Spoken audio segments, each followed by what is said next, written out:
Hello, it's Dr. O here, and welcome to Health Caring Differently. This is where we inspire diverse students to explore careers in healthcare. So we're about that inspiration and that information. And the information we provide is on our social media platforms so you can be in the loop, gain important information on valuable resources, and hear more about our future streams. But every Tuesday at 7 p.m. Eastern Time, we are doing these interviews. And so we're coming to you live and direct. But if you want the newsletter, please sign up. And that's where you'll get information on diversity programs, scholarships, and research opportunities. But for every live, the reason we do it live is so we can hear from you.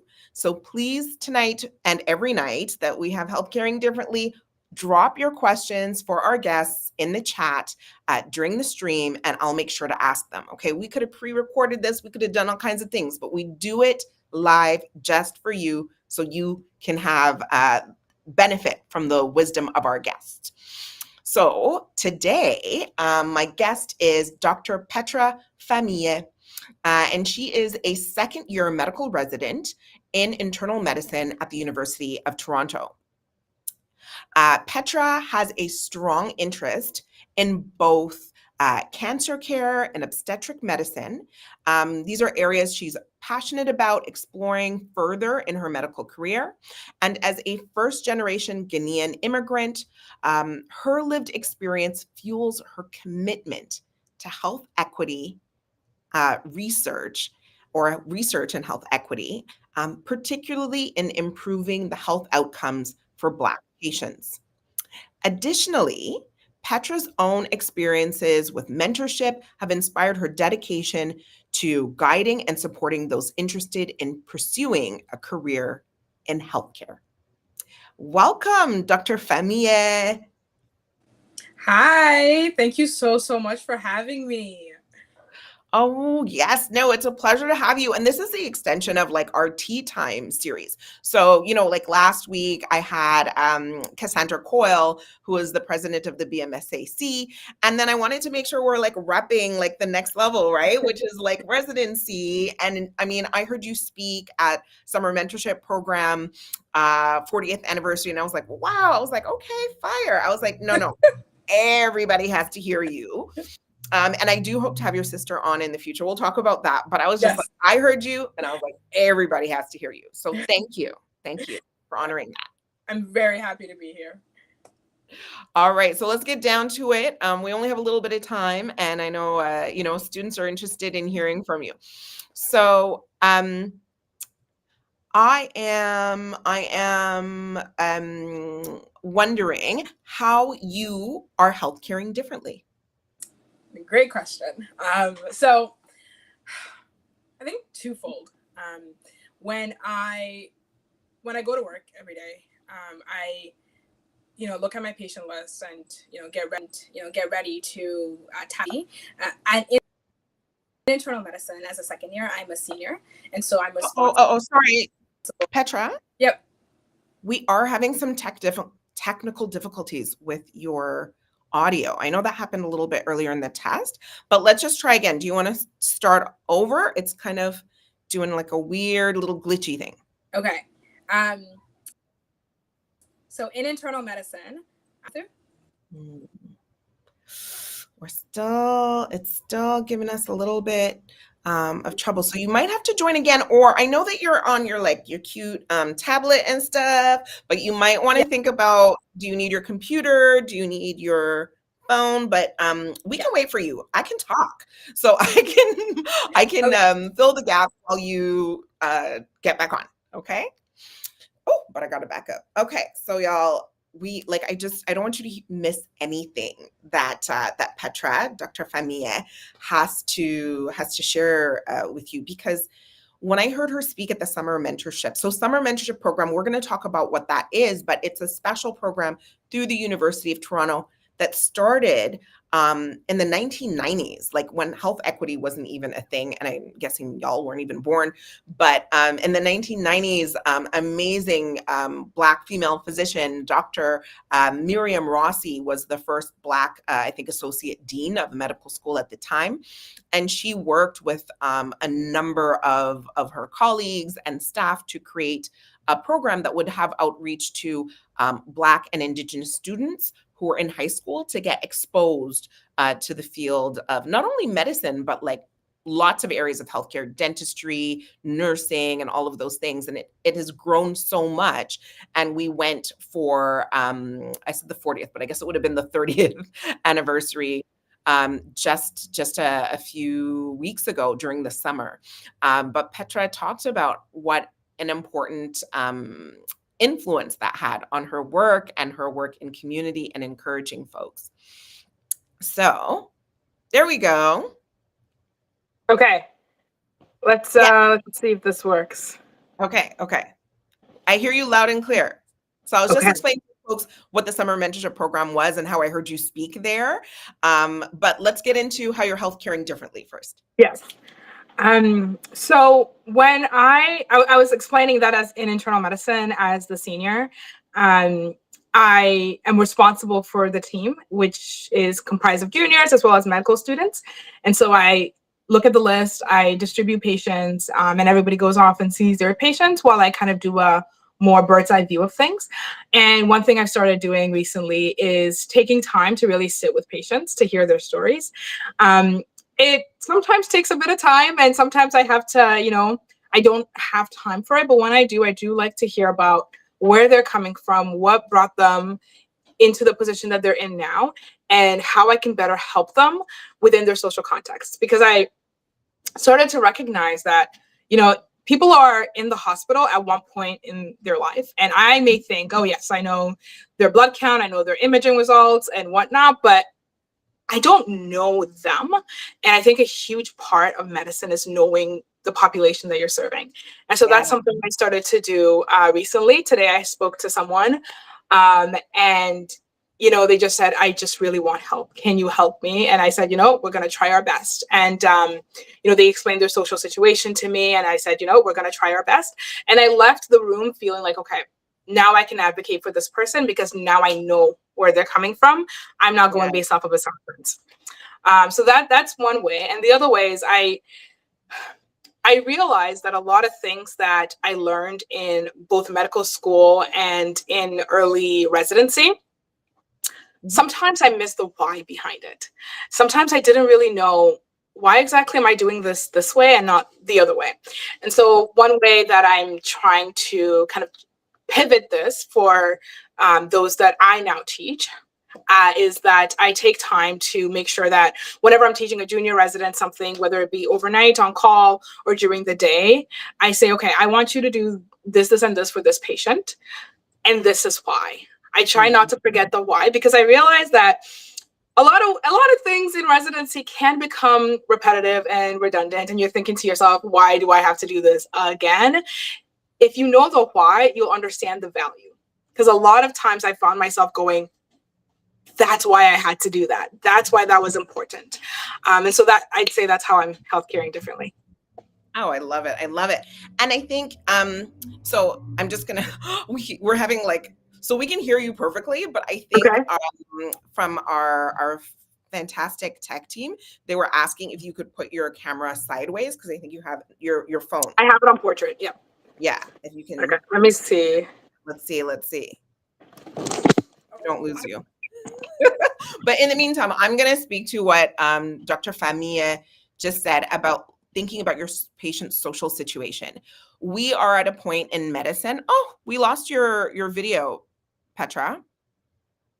Hopefully she's just adjusting something. We haven't. Yay! Okay.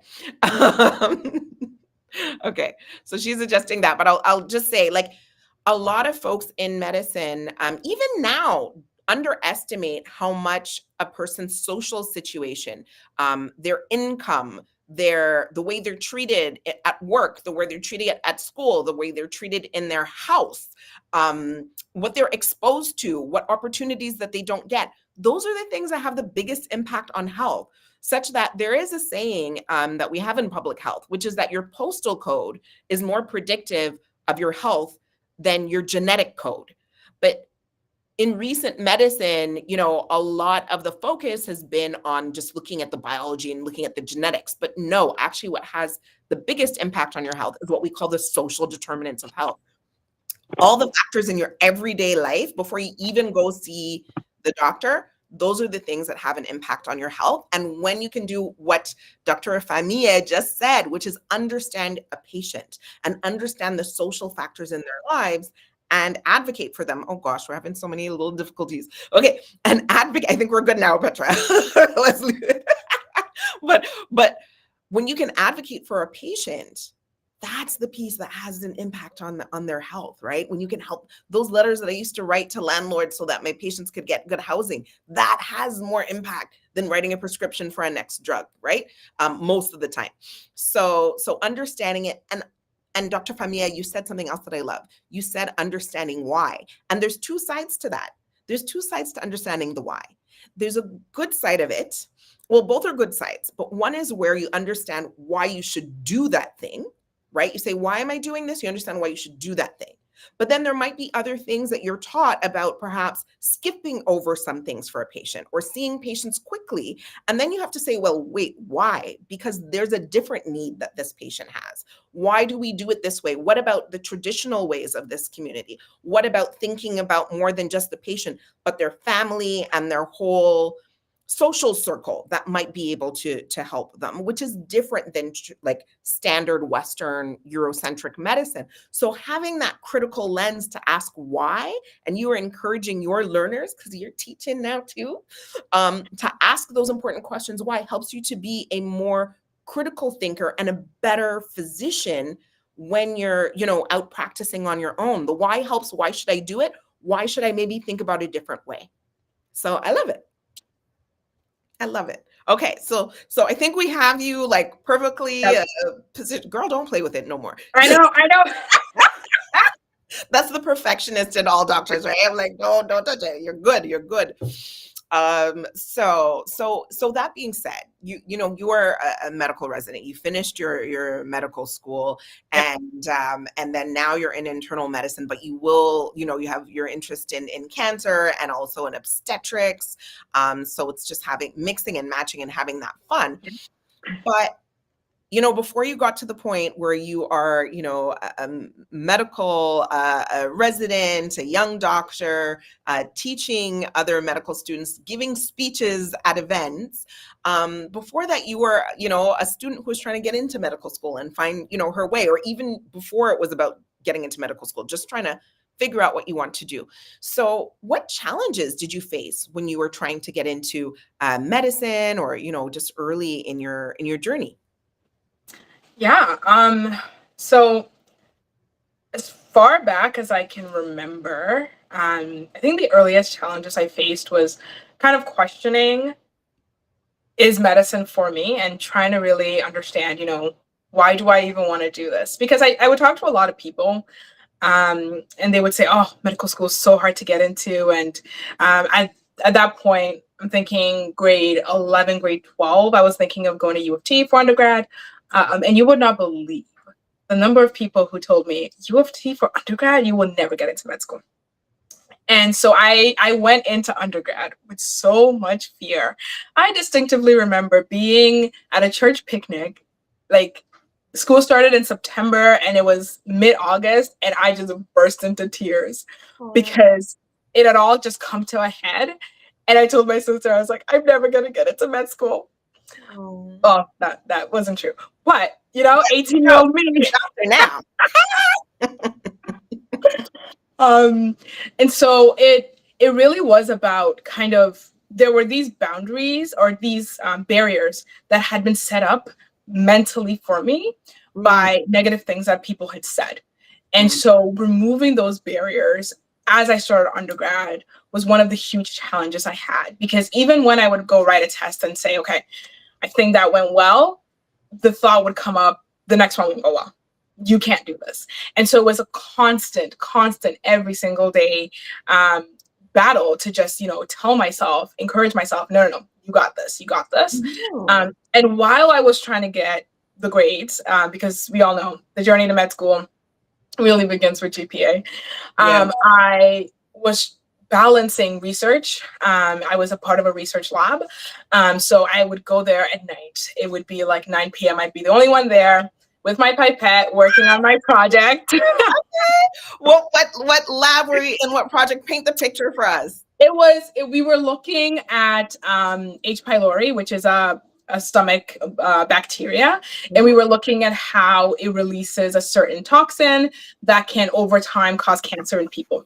And so we were looking at how to like grade that toxin. Wait, it also causes ulcers, just in case somebody Yes. here, your parent has H. pylori. Please keep in mind that it most commonly causes ulcers. But yes, go on. Sorry. Yes. And so I was just working on an assay, which is just, can we use this tool to quantify how much of this toxin is being released? So it was just iterations of repeating the same experiment over and over again. Oh my goodness. And I would have to do it at night.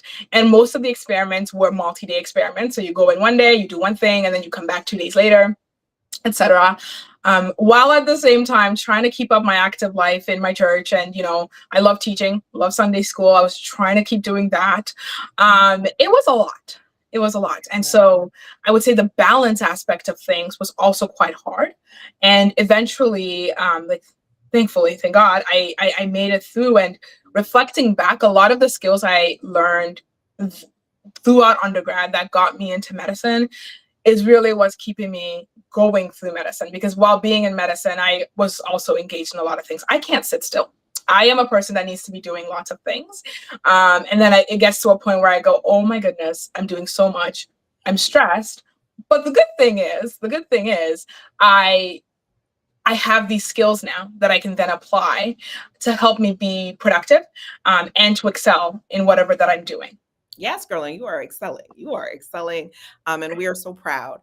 So yeah, no, I started off in the labs as well, and I do want us to talk about research opportunities. But your screen just okay. Yeah, it went black. I don't know.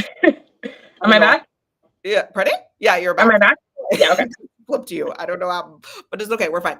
But I want to acknowledge. So we got a comment on Instagram from Maze MD asking why empowers us to challenge the status quo. And yes, that's exactly it. I think that's the benefit. It helps us to understand why we do what we do, but it also helps us to challenge the status quo.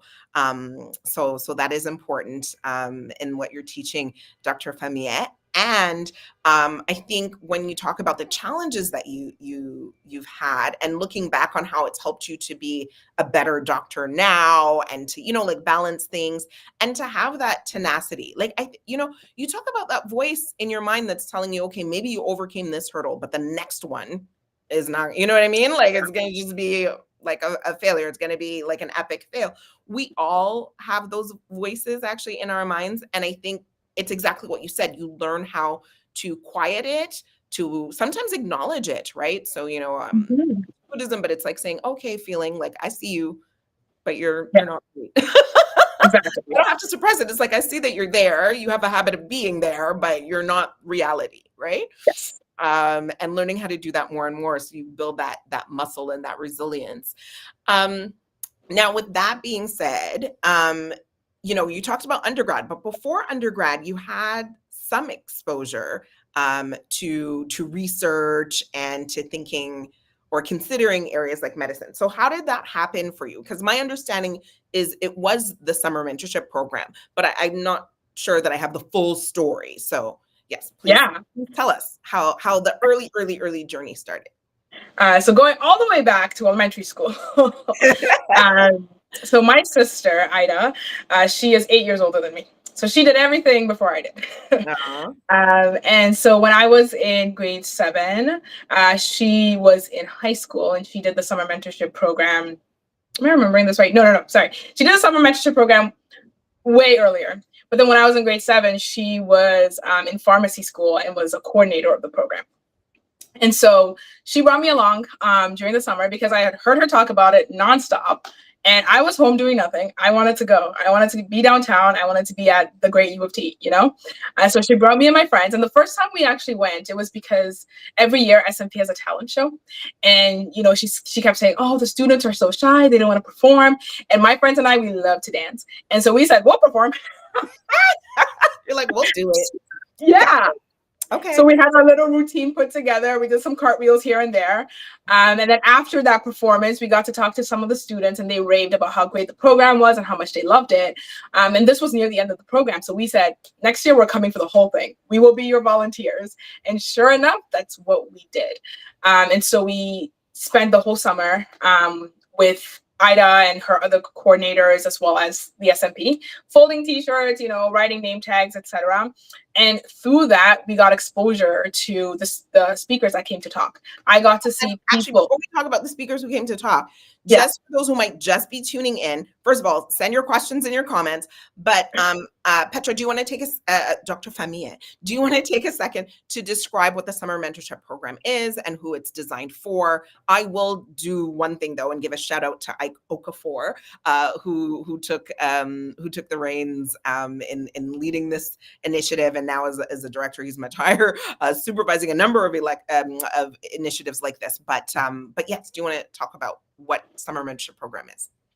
Yes. So SMP is a 4-week long program designed to introduce high school students that are Black and Indigenous in background to the healthcare field. So they spend 4 weeks learning about medicine, nursing, dentistry, pharmacy, social work, keep naming them, all of it. And it's not just, you know, sitting there and getting lectured. They get hands-on things. So for instance, in dentistry, you get to actually make molds like they would do for people with dentures. In pharmacy, you get to mix some drugs and see things change color. And it's a great program because not only does it expose you and, you know, have you learn about these healthcare fields, but there's also a credit attached to it. And so what ends up happening is once you complete the program, you have a credit that's recognized by the Ontario high school system that can go on your high school diploma. Oh. And this is actually a mixed credit, so you can actually use it for your university application. It's kind of a win-win. Well, I know folks are going to ask for information about the Summer Mentorship Program at the University of Toronto. First of all, feel free to ask your questions live, but we will definitely have that in the newsletter. If you don't have the newsletter, then just go to healthcaringdifferently.com, all one word, and you can sign up for the newsletter. We'll have lots of information in there about U of T's Summer Mentorship Program. So you're saying you loved the speakers, right? Yes. And it really got me to think, because up until that point, I had friends who were saying, you know, I'm going to be a cardiothoracic surgeon. I'm thinking of one person in particular who they knew from jump. And I was just, man, I like to write. I like, you know, arguing. Maybe I'll be a lawyer. I don't know. But going through the Summer Mentorship Program and seeing it at such a young age, I was thinking, wow, I want to be her. I want to be him. Like, I want to do that. And the hands-on experiences were definitely vital in getting me to not just, oh yeah, okay, I know what a doctor does, but okay, like I can experience what a doctor does. So eventually when I got to grade 11, which is typically when people do the program, I did the program myself. Had a phenomenal time. And the benefits of the SMP is that once you're done the program, the 4 weeks, you're not just done. You're part of this network that continues basically forever. So the summer after is when I got my first research job. So in between high school and university. And I got that job because SMP earlier in January had sent me an email about something called the START program that was recruiting students from the Summer Mentorship Program. And I applied and I got it. And that was how I was introduced to research at SickKids. And that research led to me doing research throughout the year, again in the summer, and in a different research position. You see how it kind of snowballs along, all because of that one summer. And that's really how a lot of things work in life, right? It's through building a network, and then you get opportunities. And as you said, it's a snowball effect.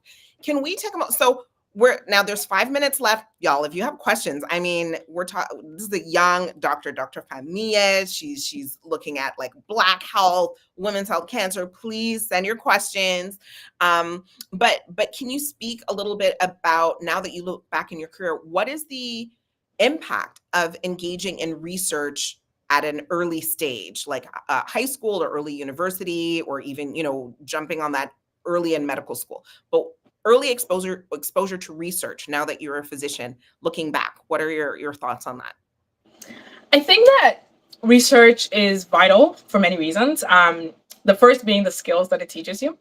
Honestly, you have so much responsibility when you're working on a project, regardless of the type of project it is, that you have to manage your time well. And so by the end of whatever project you're doing, whatever summer, you get really good at doing multiple things at once and doing them well. You have to be very organized. You're dealing with data. You're analyzing data, and you're thinking critically about every result that you get. So I got it this way, but why did it turn out like this, and how can it be different next time? All those skills are actually really critical if you're thinking about medicine when applying to medicine, because truth be told, it doesn't really matter what you do, what type of research you do. It's those skills that you're going to write on your application. See, I have these skills, and those are the skills that are important, because as I said, right now as a resident, I'm doing 1,000,001 things, and those organization and time management skills have carried over and are helping me. What about research early in medical school as well, right? I think some people sometimes start a little bit later on, and that can be a challenge as well. So thoughts about early medical school and research too? I think early medical school and research is really helpful for also figuring out what field you want to go to. At one point, I was going to go into neurology. I mean, we were in our neurology section in school, and I said, the brain is fascinating. Oh my goodness. And so I did a research project in neurology. And what that helped me realize was I may find it fascinating learning about it, but I don't think this is for me. Yes. And you know what? It wasn't a waste, because it was valuable information that I needed to know about myself and what I enjoyed. And so research helps in that realm. And then at the end of medical school, you apply for residency. It's the same kind of process. You get to tell the people who are interviewing you for residency, hey, I have these skills. This is why I will be a great resident. No, that's it. That's it. And I think that's the issue. It's got multiple purposes as far as the skills that you get, the type of exposures that you have that tell you a little bit about yourself and, future career, and it opens up a number of opportunities. And so we heard that through our focus groups with students, especially Black and underrepresented students wanting to have research opportunities. In our next newsletter, we'll have a list of research opportunities, and we're hoping to keep building our list and actually working with the Black Medical Students Association of Canada to make those more available. So again, through our newsletter, we're doing our best to provide opportunities. Earlier, I mentioned Ike Okafor in the summer mentorship program. There's also the community of support that has a special research program called RASI for Black and underrepresented students as well. So there's so many resources now. It's kind of cool. But we did get a question. So we've got a few minutes left. I hope people are bringing in their questions. But Maze MD said, how did you find research opportunities, and what advice would you give to pre-med students looking for research opportunities? So the first research opportunity I found was through the summer mentorship program. But after that, every year there are summer programs that run through the hospitals. And so basically every hospital downtown has some sort of summer program, and they take like at least 100 students each to go into different labs. And so I would encourage people to look up, just type Sick Kids Summer Student Research or Mount Sinai Summer Student Research, etc. And it'll give you profiles of researchers who are looking for students and their email. And typically there's an application attached to it. My one tip, do not email somebody if you're not interested in their research. I know it can be tempting to just mass email everyone, just throw it out and see what sticks.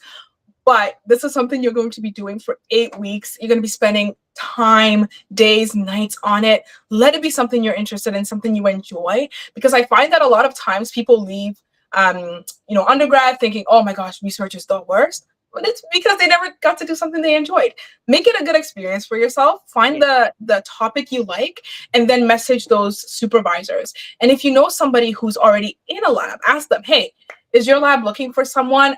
I'm willing to volunteer, I'm willing to do this, because then they can connect you to the PI of that lab, and that's how the networking helps you take the next steps.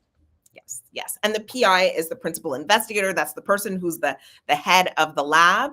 And you definitely want those opportunities. I love your advice of like choosing areas that you think you're going to be interested in.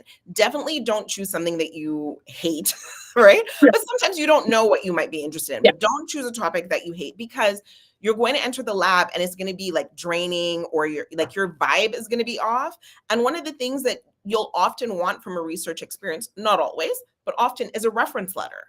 And if you're kind of struggling through it because, you know what I mean, you're not feeling it, the person supervising you is going to feel that energy, and it's going to be like a not very productive use of your 8 weeks, as you said, Dr. Famiyeh.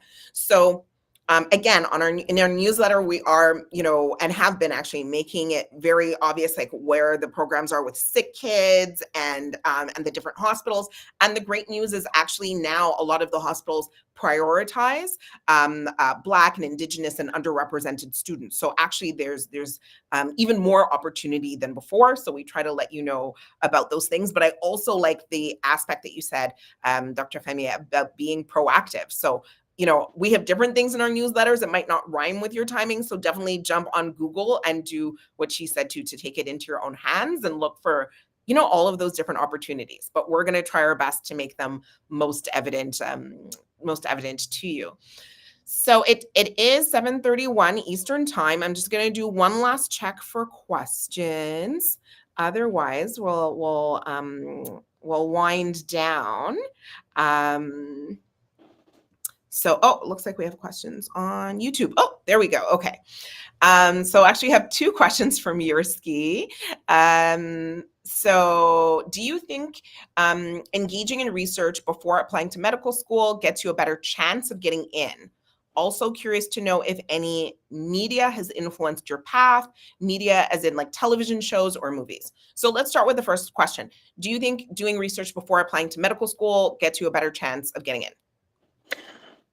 I think it doesn't hurt. So I know of people, a handful of people who got into medical school without doing research. So it's possible if it's really not for you. The main thing you want to demonstrate is that you have the scholarly ability and the critical thinking. So if you told me, I wanted to be a journalist and I write op-eds for Medium or, a newspaper or something, and I publish them, that itself could be viewed as critical thinking and scholarly work. I do, however, encourage everyone that I mentor to at least try a summer in research.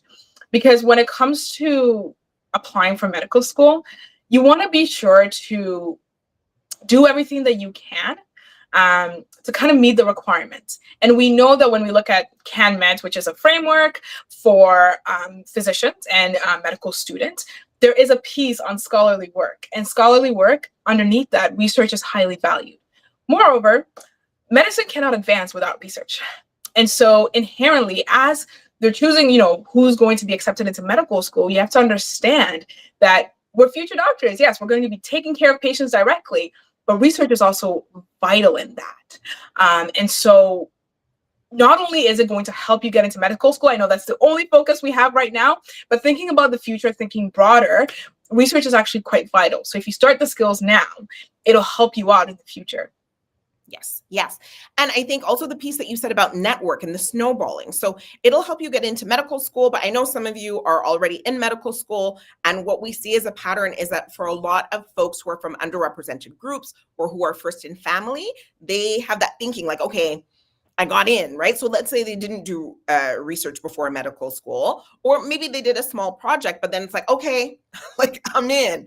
But then when you're thinking about residency, like you're going to have to actually engage in more research.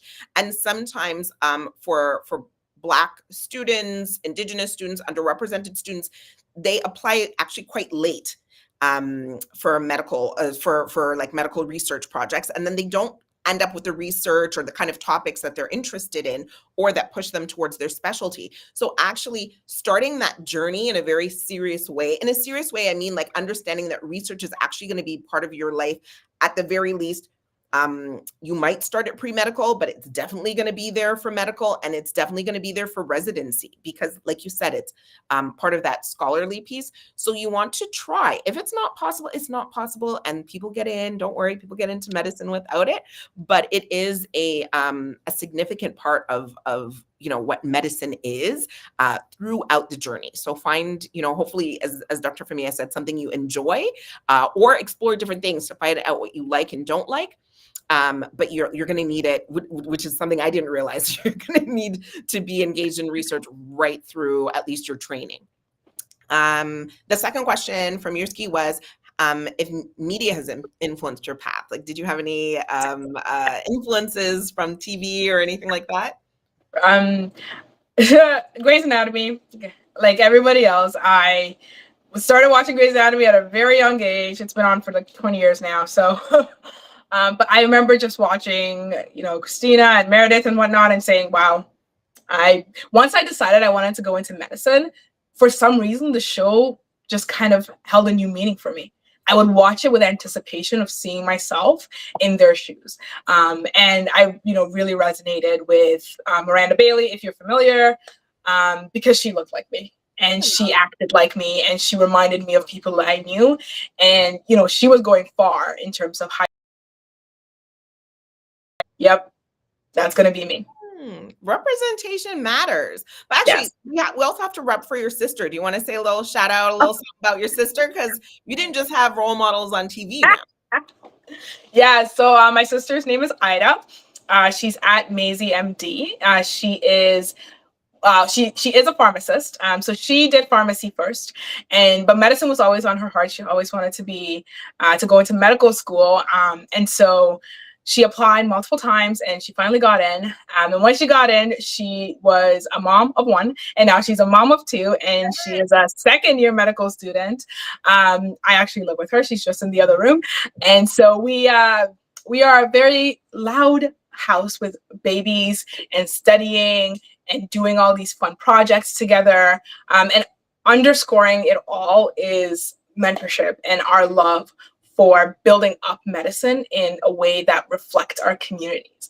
And so right now she has her channel Maisie MD that she uses to educate on different health topics and also share about her life as a mom and a medical student and how she's balancing all of that. And to be honest, she is my biggest cheerleader. Biggest cheerleader. I think right before this, I ran into her room and I said, "How do I look? Okay, this is what I'm thinking. Okay, good, okay."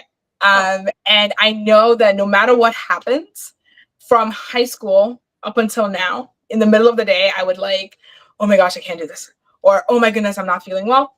Mm-hmm. I call her and she would talk me down and she would talk me through. And that is what kept propelling me.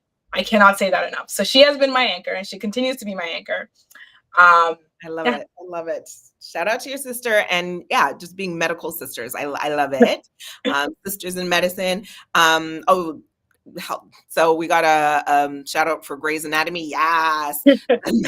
But Maze MD. Oh, I saw another question. Sorry, Gavin Cheninde asked, are there research opportunities for medical students or even pre-med students? So I know this is a live, so people are tuning in and out, but yes, that's what we've been talking about during this time. So you can find out through the newsletter, healthcaringdifferently.com. We're sharing a lot of research opportunities for medical students and pre-medical and even high school students. And there's a lot of opportunities for Black, Indigenous, and other underrepresented groups. But Dr. Famiyeh, do you have anything you want to add for Gavin? Seek it out, even if you think they're going to say no, because that's the worst thing they can actually say. And at best, they'll say yes, and you have yourself a research project. Yeah, no, that's it. And that's so, I love that. Seek it out, right? Like, it's just try. The worst somebody can say is no. And then you didn't lose nothing. You're where you are, right? So you have 100% potential to benefit. And Maze MD said, thanks for the shout out. Love this initiative. Very important work. Thank you, thank you, thank you. I'm just going to double check if there are any last comments. I told you, girl, Petra, I told you, it's always in the last 5 minutes.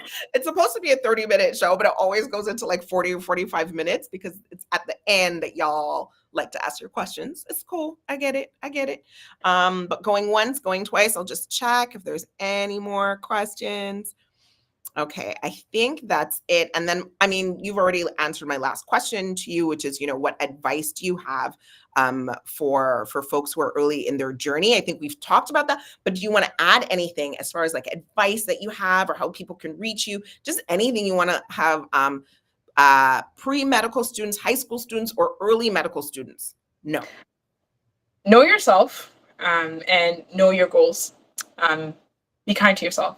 So for me, I think one thing that helped me with the time management and organization piece is I knew who I was. I knew the things that were important to me. And so I made sure to incorporate them in my life to keep me grounded. I knew my goals. And so I knew that my goals would require sacrifice. And so if that meant I didn't go out on a Friday night or that I stayed up a little extra to, read a couple of more chapters, those were sacrifices I was willing to make because I knew what I was working towards. And be kind to yourself. Don't compare yourself to those around you. Right. And in undergrad, everybody and their mama wanted to go into medicine. And you would hear people, say, well, I'm doing this project with so and so and so and so, and I published in so and so. And, you're passing by and you're just hearing this and you're thinking, I haven't done that. That means I'm never going to get there. And that's not true.